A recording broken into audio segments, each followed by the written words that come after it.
Salam damai sejahtera saudara-saudaraku yang terkasih, pencinta firman Tuhan. Berjumpa kembali dengan Bible Learning with Father Joseph. Saudara-saudaraku yang terkasih, apa kabar Anda semuanya? Saya Romo Yosef, seorang konten kreator, seorang imam yang mencoba untuk mewartakan firman Tuhan di YouTube ini. Saya minta teman-teman semua untuk ikut bekerja sama mewartakan firman Tuhan dengan cara sederhana, yaitu kasih like di setiap video ataupun di setiap komen, karena itu sangat membantu saya. Saudara-saudaraku yang terkasih, dalam video kali ini ada sebuah dekorasi baru yang mungkin entah mencolok mata atau mengganggu mata, yaitu sebuah pohon bonsai yang ada di samping saya ini. Ceritanya bonsai ini saya beli bulan Februari tahun 2022 tahun ini.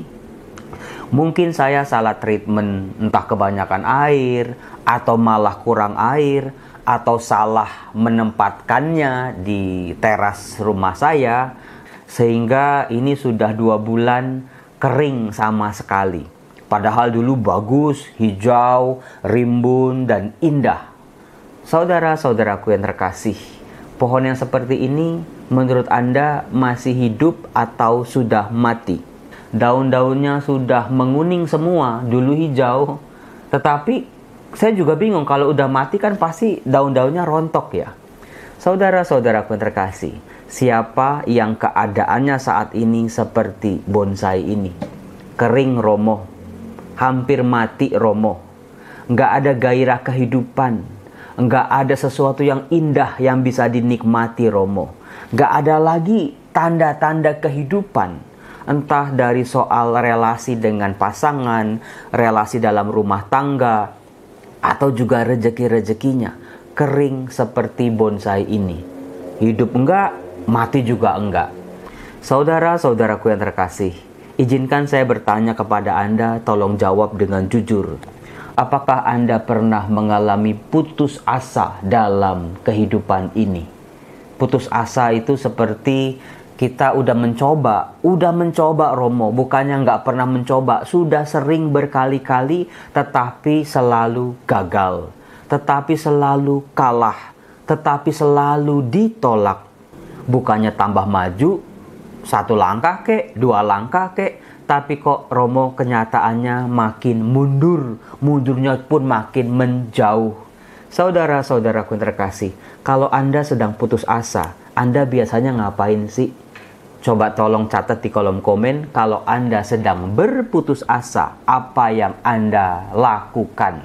Siapa di sini kalau putus asa larinya ke gereja? Ke gereja yang sepi, masuk ke gereja, duduk paling depan, pandangi salib Tuhan, pandangi sakramen Maha Kudus, duduk, mungkin nggak ngomong sama sekali, cuman tiba-tiba aja air mata netes, netes, tiba-tiba udah basah kuyup aja. Lalu di situ baru setelah puas nangis, curhat sama Tuhan dalam doa. Tuhan, kok hidup saya begini ya? Tuhan, mohon maaf saya gagal lagi. Tuhan, mohon maaf, saya hampir menyerah. Apakah Engkau masih ada? Apakah Engkau masih mendengar doa-doaku?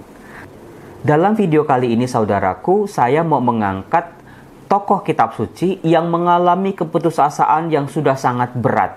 Mereka sudah bukan lagi di ujung tanduk, itu sudah jatuh betul-betul, sudah terpuruk betul-betul. Nggak punya harapan lagi, nggak punya masa depan lagi dari segala sisi. Nah, saudara-saudaraku, tokoh kitab suci yang putus asa ini bukan cuma 1, tapi 2. 2 pribadi yang muncul secara bersamaan. Silakan Anda buka Matius bab 9 ayat 18 sampai 26. Silakan ambil kitab suci Anda. Nah, sambil menunggu Anda mengambil kitab suci, saya mau memperkenalkan 2 versi kitab suci di hadapan saya ini. Yang pertama ini kitab suci terbitan ND. Sangat tebal, luar biasa. Menurut saya, meskipun kitab suci ini dicetak tahun 81, tetapi ini adalah versi kitab suci bahasa Indonesia yang versi sangat baik, paling baik bahkan. Karena apa? Jangan tertipu dengan, wah Romo tebel, pasti berat, susah dibawa-bawa. Tetapi justru di dalamnya, selain ada teks-teks kitab sucinya, tapi juga ada penjelasan yang panjang lebar. Jadi penjelasan tafsir ini sangat membantu kita tentang kata-kata sulit, tentang budaya, tentang latar belakang, sejarah dari kitab suci. Sangat membantu kalau kita membaca kitab suci. Beruntunglah Anda yang masih punya kitab suci ini. Yang kedua, versi bahasa Inggris, Good News Bible, Catholic Study Edition. Ini juga bagus karena juga disertai dengan penjelasan-penjelasan. Meskipun dalam bahasa Inggris, bahkan ada gambar-gambarnya yang membantu kita untuk memahami firman Tuhan. Nah, kalau Anda pakai versi yang mana? Saya siap-siap mendengar nih, membaca nih, bahwa Anda selama ini mengandalkan kitab suci yang di handphone. Ya udahlah, yang penting dibaca. Mari kita buka Matius bab 9 ayat 18 sampai 26. Dua kisah mukjizat yang dilakukan oleh Yesus kepada dua pribadi yang sedang berputus asa. Dua pribadi ini ternyata bukan pribadi yang sembarangan, saudara-saudara. Dikatakan, sekali peristiwa datanglah kepada Yesus. Kata datang adalah sebuah kata kunci untuk terjadinya mukjizat, pengabulan doa, keajaiban-keajaiban dalam hidup kita. Kalau Anda tidak datang, tidak mendekat pada Tuhan, tidak menjalin relasi yang lebih baik lagi, sulit bagi kita untuk mengharapkan keajaiban terjadi dalam kehidupan kita. Maka datanglah pada Yesus. Siapa yang datang kali ini? Seorang kepala rumah ibadat. Bukan tokoh sembarangan, saudara-saudara. Kepala rumah ibadat, tokoh terhormat, tokoh yang punya pengaruh, tokoh yang tidak sembarangan di mata orang beragama. Pasti punya iman, pasti kenal dengan peraturan-peraturan keagamaan. Dikatakan, Bapak ini, dia menyembah dia dan berkata, saudara-saudara datang menyembah dan dia memohon. Anakku perempuan baru saja meninggal. Catat saudara-saudara, bapak ini sadar tahu anaknya sudah meninggal. Kalau seseorang manusia sudah meninggal, maka badannya menjadi mayat. Catat itu baik-baik sebagai latar belakang informasi kita. Lalu bapak ini aneh bin ajaib. Anaknya sudah meninggal, tetapi dia berkata, datanglah, letakkanlah tanganmu atasnya, maka ia akan hidup. Saudara-saudaraku, dalam tradisi Yahudi, dalam kitab Taurat, dalam kitab Imamat itu ada larangan bahwa seseorang tidak boleh menyentuh mayat. Bahkan bayangannya pun tidak boleh bersentuhan dengan mayat.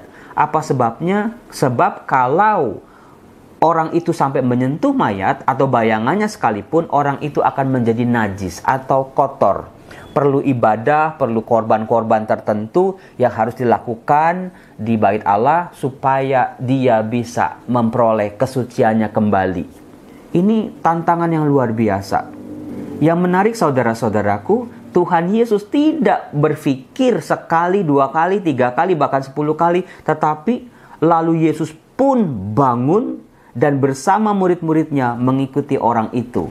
Jadi bisa kita bayangkan ada kepala rumah ibadat, mungkin ada karyawan-karyawannya atau teman-temannya datang pada Yesus. Yesus sedang bersama murid-muridnya, ada permintaan seperti itu. Lalu Yesus bersama para murid, Bapak itu bersama teman-temannya datang. Mereka berjalan bersama. Nah, dalam berjalan bersama inilah ada satu mukjizat lain lagi yang lebih luar biasa. Dikatakan, pada waktu itu seorang wanita yang sudah 12 tahun lamanya menderita pendarahan. Wow, dia bukan cuma sehari, 2 hari, sebulan, 2 bulan, setahun, 2 tahun sakitnya. Sakitnya sudah 12 tahun. Bisa kita bayangkan perempuan ini usianya sudah setengah baya.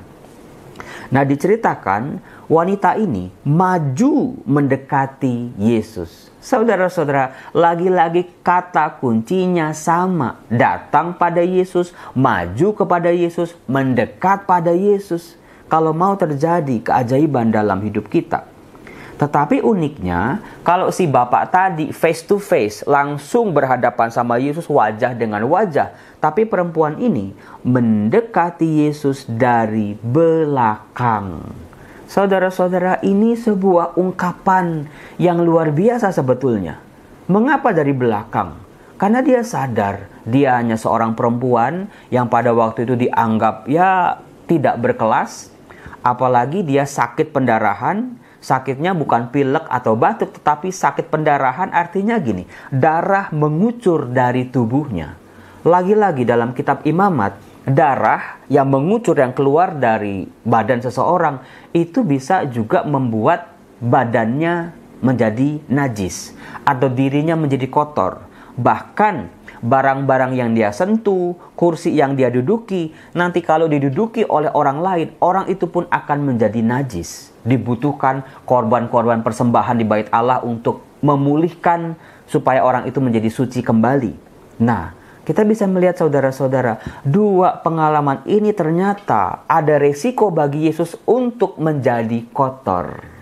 Diceritakan si perempuan ini mendekati Yesus dari belakang, tapi dia punya sebuah tekad bulat yang luar biasa.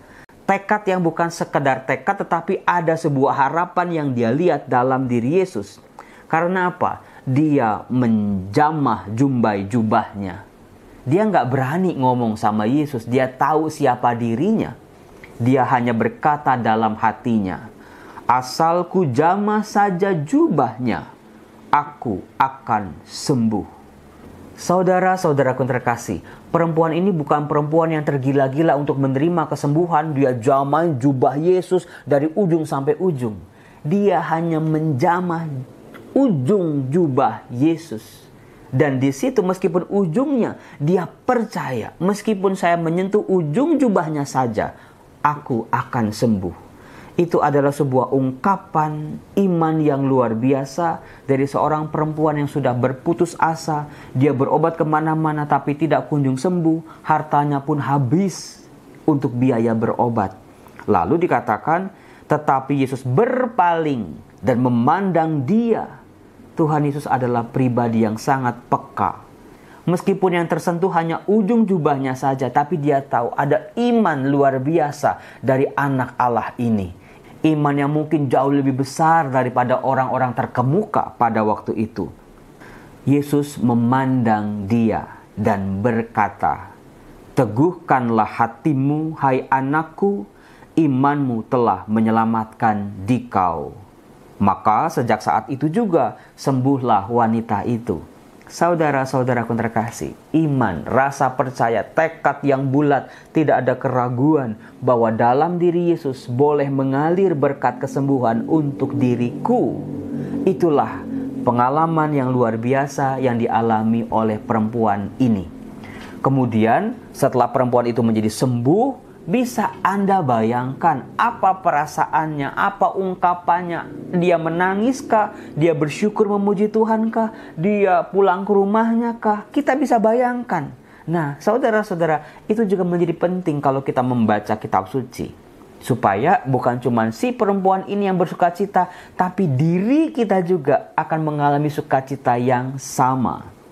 Dikatakan di ayat selanjutnya, ketika Yesus tiba di rumah kepala rumah ibadat itu dan melihat peniup-peniup seruling serta orang banyak yang ribut.